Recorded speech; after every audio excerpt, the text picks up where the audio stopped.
Hello friends, welcome to Joe designer studio. இப்போ ஹூக்கனை எத்தனை type இருக்குது, எப்படி வைக்க போகிறோங்கிறத பார்க்க போகிறோம். அதில் ஒரு டைப் மட்டும் நான் இப்போ எடுத்து உங்களுக்கு நான் எப்படின்னு சொல்லி கொடுக்குறேன்.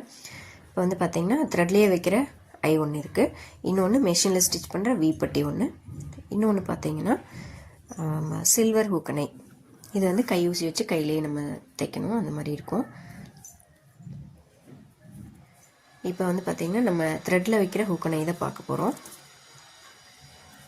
இது வைக்கிறதுனால என்ன பெனிஃபிட் அப்படின்னு பார்த்தீங்கன்னா, ப்ளவுஸ் டேமேஜ் ஆகாமல் இருக்கும். நீங்கள் ஹூக் வர இடத்துல மார்க் பண்ணிவிட்டு அது மார்க் பண்ணதை சென்டராக வச்சு அந்த சைடும் இந்த சைடும் ஹூக் வர மாதிரி, ஊசி வெளியில் வர மாதிரி எடுத்துக்கோங்க. எடுத்துட்டு நம்ம பூ கட்டுற மாதிரி ஹூக்கோட டிப் உள்ளே போகிற அளவுக்கு அந்த வித்து இருக்கணும். பாருங்கள், இந்த மாதிரி லூப் போட்டு எடுத்துட்டு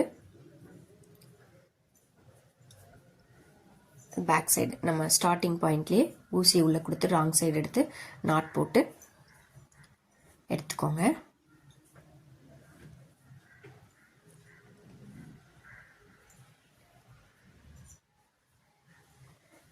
இது ஒரு மெத்தடு. இன்னொரு மெத்தட் என்னன்னா, ஊசி ராங் சைட்லேருந்து கொடுத்து நூல் வெளியில் எடுத்துக்கோங்க. இதுக்கு நான் எத்தனை ஸ்டாண்ட்ஸ் எடுத்திருக்கேன் அப்படின்னா 3x3 6 ஸ்டாண்ட்ஸ் எடுத்திருக்கேன். நூல் நம்ம ஸ்விங் த்ரெட்டு தான். ஸ்டார்டிங் பாயிண்ட்லேயே வெளியில் எடுத்துட்டு ஹூக் டிப் உள்ளே போகிற அளவுக்கு அந்த வித்து இருந்தால் போதும்.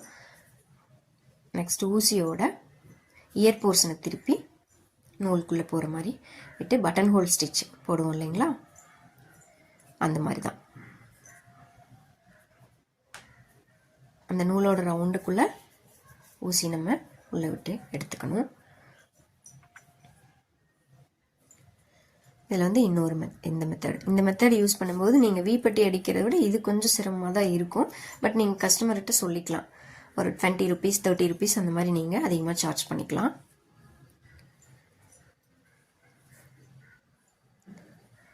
இந்த மாதிரி தான் இருக்கும். இது நீட் ஃபினிஷிங்கில் இருக்கும், நல்லாயிருக்கும். வீடியோ பிடிச்சிருந்தால் லைக் பண்ணுங்கள், ஷேர் பண்ணுங்கள், கமெண்ட் பண்ணுங்கள். Thank you friends.